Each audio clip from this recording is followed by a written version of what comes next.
নাহলে জিন্দেগি আমানত। এবার বলেন, কিয়ামতের মাঠে যখন বিচার হবে, আল্লাহ রাব্বুল আলামিন বলছেন, ইন্না ইলাইনা ইয়াবাহুম সুম্মা ইন্না আলাইনা হিসাবাহুম।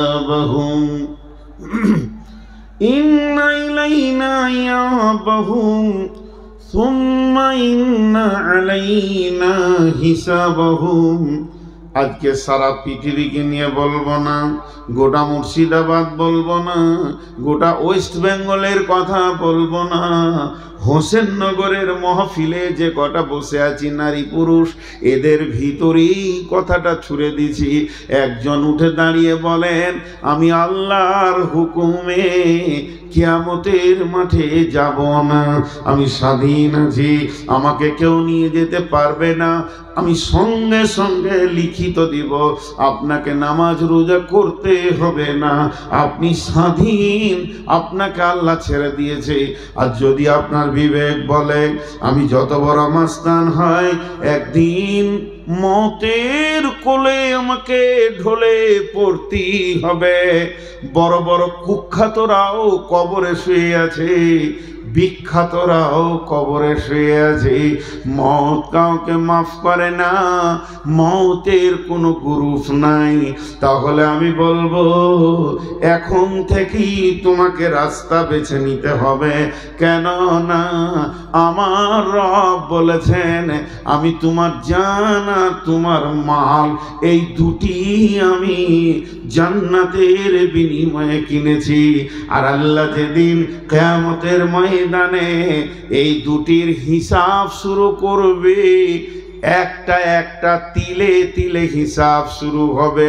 রব্বুল আলামিন বলবে, রে নূর মোহাম্মদ, 1972 সালে জানুয়ারি মাসের 31 তারিখে তোকে আমি তোর মায়ের পেটের ভিতর থেকে পৃথিবীর জমিনে ফেলেছি। সেই দিন থেকে তোর শ্বাসের গণনা, সেই দিন থেকে আমার বোর্ডিংয়ে খরচার গণনা, প্রতিদিনের তোর নিঃশ্বাস, প্রতিদিনের সূর্যের আলো, প্রতিদিনের তোর অক্সিজেন, প্রতিদিনের খাবার আমাকে আসমানে বরাদ্দ করতে হয়েছে। কেননা কতদিন, 2028 সালে তুই ফেব্রুয়ারি মাসে 13 তারিখে মরেছিস, টোটাল এতদিন আমি বহন করেছি।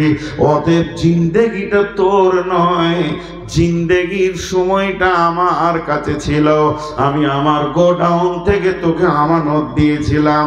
যা তুই খরচা কর, আনন্দ কর, তোর কাছ থেকে আমি বিনিময় টাকা চাইনি, পয়সা চাইনি, তোর কাছে আমি সোনা চাইনি, দুনা দানা চাইনি, হিরেমণি মাণিক্য চাইনি, শুধু চেয়েছিলাম সকাল বিকাল কয়েকটি সাজদা। আর তোর কাছে আমি বিনিময় চাইনি। হে গোলাম, একবার হসপিটালে যা, যদি তোর ঈমান না বাড়ে, হসপিটালে গেলে ঈমানটাকে চার্জ করে নিয়ে আই।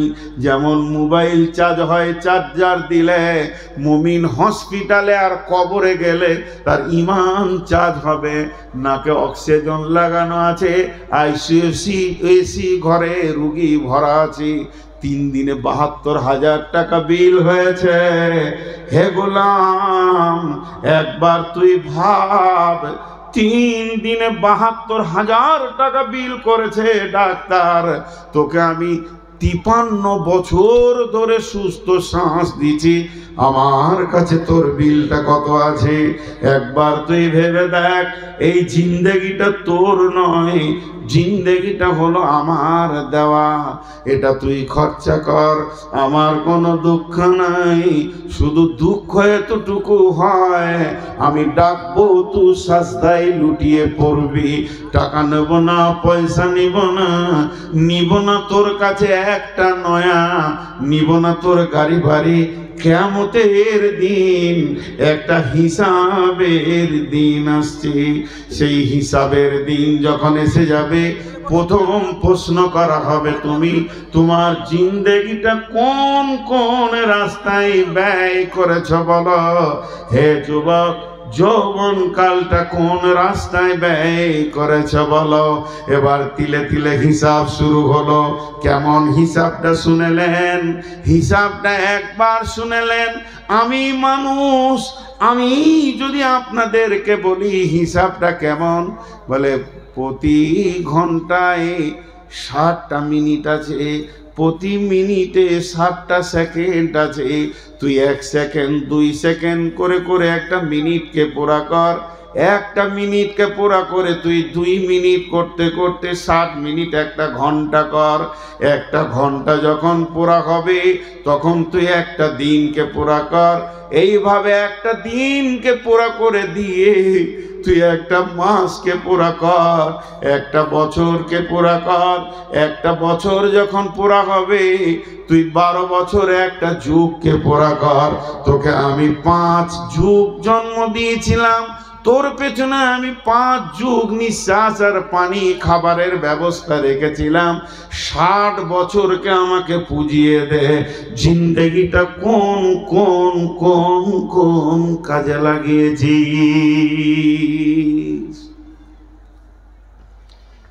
মাঝে একটা ছোট্ট কথা বলি, উদাহরণ দিচ্ছি। মনে করেন আজকে জালসায় আমি আসিনি। কেন আসিনি? মন যায়নি। রাত জেগে জেগে খেলাম, তো আজকে গেলাম না, দেখে লেগা। সিরাজুল ভাই মহব্বতের মানুষ, অনেক বন্ধু মানুষ, ওনার সঙ্গে আমার কথাই কথাই তর্ক খালি বেঁধে যায়। কেন? মহব্বত থাকলে এটা হয়। তো উনি এলাম না, দেখে লেগা হয়ে গেল। 4 দিন পরেই চলে এসেছি পাশের গ্রামে কুচগিরিয়াতে জালসা করতে। এখানকার কমিটি দেখা করতে গেছে আমাকে। দেখা করে বলছে, কি ব্যাপার মৌলানা, এত বড় একটা মাদ্রাসার জালসাকে মেরে দিলেন।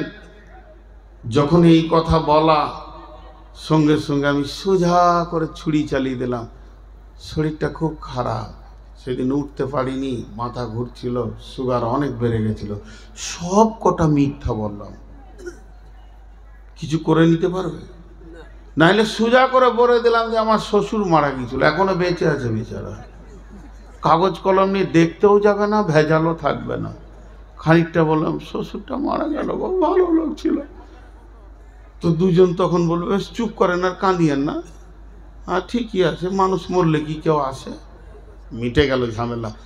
কিন্তু আল্লাহকে পারবে কেউ? জোরে বলেন, পারবে? বিশ্বনবী একটা কথা বলে দিয়েছেন, এই কথাটা খালি ধ্যান দিয়ে শুনেন। কেন নামে একটা শব্দ আছে। কি হলো তোমার? কেন? কেন বুঝেন তো? কেন মানে আরেকটা বলো, কেন মানে আরেকটা বলো।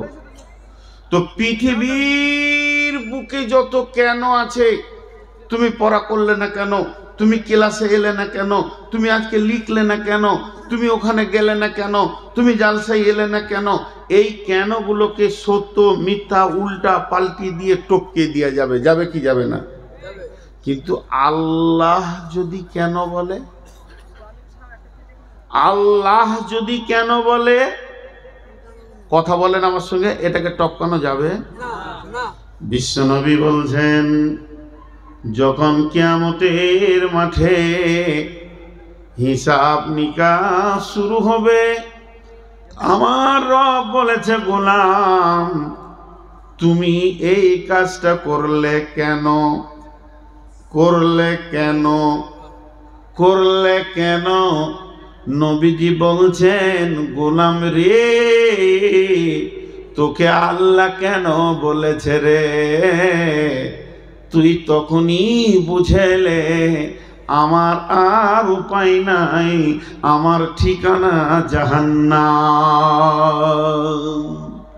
ফার্সিতে একটা কবিতা পড়েছিলাম, কারিমা বিবক্সা এবার হালিমা কি হাস্তা নাসিরে কমন্দে হাওয়া নদারি মে গায়রাজ তুফারি আদেরাস তুই আসিয়ারা খতা বাক্স বাক্স নিঘাদা রেমা আজ জিরা হে খাতা খাতাদার গুজারো সওয়াবম নুমা আল্লাহুম্মা হাসিবনি হিসাবান ইয়াসীরা। এ আল্লাহ, তুমি কঠিন কিয়ামতের দিনে আমাদের হিসাবকে আসান করে দাও। আর আসান হিসাব কাকে বলা হয়েছে জানেন? আসান হিসাব বলেছেন আল্লাহ রব্বুল আলামিন আপনার দপ্তর খুলবে না, গুনাহ নেকি দেখতে যাবে না। আপনার যদি আল্লাহ জান্নাত দেওয়ার ইচ্ছা করে তো গুনাহ আর নেকি দেখতে যাবে না, বলবে গোলাম রে এই গুনাহ তুমি করেছো কি? গোলাম চারিদিকে তাকিয়ে দেখবে কেউ নাই, আমি একা রব, জি আল্লাহ আমার দ্বারা হয়ে গেছে। আমার রব বলবে গোলাম তোর গুনাহগুলোকে পার করে দিয়ে নেকিটা আমি বের করেছি, তোর এই নেকিটার কারণে আমি রব তোকে মাফ করে দিয়েছি। তাকে হাসরের ময়দানে দাঁড়াতে হবে না, বেশি সময় লাগবে না। তেমনি মালের হিসাব যখন শুরু হবে আল্লাহ বলবে নূর মাহমুদ রে, তোর ব্যক্তিগত জীবনে তোর ব্যক্তিগত সম্পত্তি ছিল 2 থেকে 3 কোটি টাকা। প্রতি কোটি টাকাতে 100টা লাখ ছিল, প্রতি লাখে 100টা হাজার ছিল, প্রতি হাজারে আপনার কিনা 100 টাকা 10টা ছিল, প্রতি 100 টাকায় 100টা 1 টাকা ছিল, প্রতি 1 টাকাতে 100টা নয়া ছিল। তুই আমাকে 1 নয়া 2 নয়া 3 নয়া করে বুঝিয়ে দে, এই জিন্দেগিতে মালটা কোন দিক থেকে আয় করেছিস, আয়টাকে বুঝা, তারপরে কোন রাস্তায় এটা ব্যয় করেছিস হিসাবটা বুঝিয়ে দাও, তারপরে তোমার রেহাই হবে। আমি বুঝাতে লাগলাম, একদিনের কথা বলছি। রব্বুল আলামিন ফেব্রুয়ারি মাসের 6 তারিখে হোসেননগর গেছিলাম সেখানে জালসা করতে। সেদিন আমার পকেটে 20,000 টাকা ছিল। আমি ওখানে ঝুঁকে পড়ে মাদ্রাসা হেফজে কোরআনে 15,000 দিয়ে দিলাম। আল্লাহ বলবে চল ঠিক আছে, আমার কোনো আপত্তি নাই। মসজিদ একটা পাশে নির্মাণ হচ্ছিল, সেখানে 4,500 দিয়ে দিলাম, ফাঁকে 500। আল্লাহ বলবে ঠিক আছে চল, আপত্তি নেই। এখন আমার চোখের সামনে কয়েকটি ভিখারিকে 490 টাকা দিয়ে দিলাম, আর থাকে মাত্র 10 টাকা। রব্বুল আলামিন ওটা পকেটে করে নিয়ে রাস্তায় একটা পান খেলাম, তাতে চলে গেল 5 টাকা। বলবে আগেবার এখনো আমাকে আল্লাহ কেন বলেনি? তার মানে আমি এখনো আল্লাহর নজরে বেঁচে গেছি। কিন্তু যখনই বলবো হোসেননগর থেকে বেরুতে গিয়ে এক জায়গায় বাঁশ দিয়ে বলছে মা সরস্বতীর পুজো হবে, টাকা না দিলে ছাড়বো না। রব্বুল আলামিন ওখানে আমি 5 টাকা দিয়ে দিলাম। আল্লাহ বলে দিলে কেন? ভেজাল লেগে গেল। 20,000 টাকার ভিতরে 5 টাকাতেই আমার গলায় দড়ি লেগে গেল। রব্বুল আলামিন বলবেন সকাল সন্ধ্যা কেমন করে কাটালি? ফজরের নামাজ পড়লাম, জামাতের সঙ্গে তেলাওয়াত করলাম। যারা নামাজ পড়েনি তাদের কথা এখন বাদ দেন। নামাজ পড়ে তেলাওয়াত করলাম, তেলাওয়াত করে একটু মাঠে গেলাম, জমি দেখে এলাম। তারপরে মার্কেটে গিয়ে দোকান খুললাম। জোহরের আজান হলো, বাড়িতে আসলাম।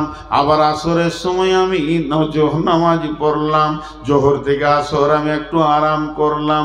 রাস্তায় যেতে যেতে পুজোর মণ্ডপ দেখেছি, গাড়িটা পাটা ঠেক দিয়ে মাত্র 2 মিনিট দাঁড়িয়েছি।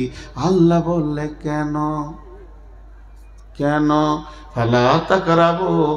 আল্লাহ বলছেন কুল তাআলাউ আতলু মা হাররামা রাব্বুকুম আলাইকুম আল্লা তুশরিকু বিহি শাইয়্যান ওয়া বিল ওয়ালিদাইনি হিসানা ওয়া লা তাকতুলু আওলাদাকুম মিন ইমলাকিন নাহনু নারযুকুকুম ওয়া ইয়্যাহুম ওয়া লা তাকরাবুল ফাওয়াহিশা মা জাহারা মিনহা ওয়া মা বাতান ওয়া লা তাকরাবু।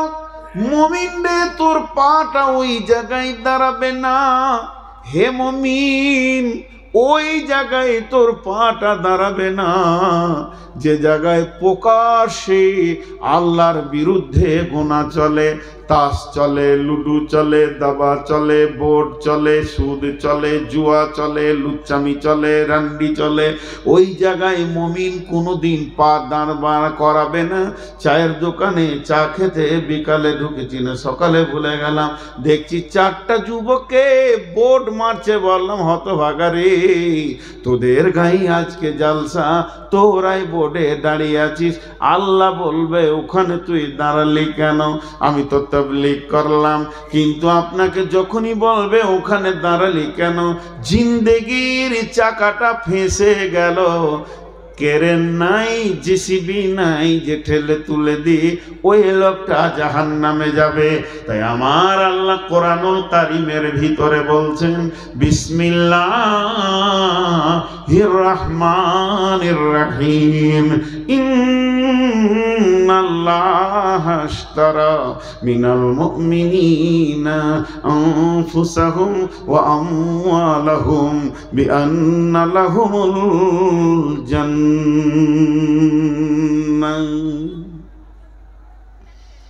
এখন দুটি আমার ব্যক্তিগত কথা বলবো।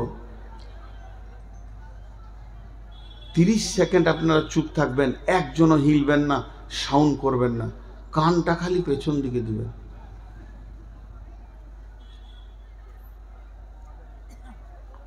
ওইখানে যারা আছে খুব আনন্দে আছে, ওদের ধারণা আজকে যে কটা মাথা মোটা ওটাই প্যান্ডেলের ভিতরে আছে।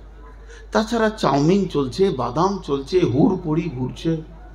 হ্যাঁ, মেয়েরা এত সেজে এসেছে, হুড়পড়ি ঘুরছে। আল্লাহু আকবার। আর ওইখানে যে কটা আছে দাঁড়িয়ে আছে, ওদেরকে কে বসাবে বাপ? পারলাম না রে, আমি হেরে গেলাম বাপ, তোরাই জিতে গেলি, প্রাইজ তোরাই পাবি বাপ রে, ফার্স্ট প্রাইজ তোদেরকেই দেবো। ঘুরে ঘুরে খালি আমার চোখের সামনে দাঁড়া। এটাকে দাঁড়িয়েছে পকেটে হাত দিয়ে আমাকে মারবে না কেউ? হ্যাঁ, আজ দেখি তোর কত গায়ে বল আছে, একটা মারবো তো দুনিয়া ছাড়িয়ে দেবো। ও তাও বসে দাঁড়িয়ে আছে। জি, আপনাদের বিরক্ত লাগছে নাকি?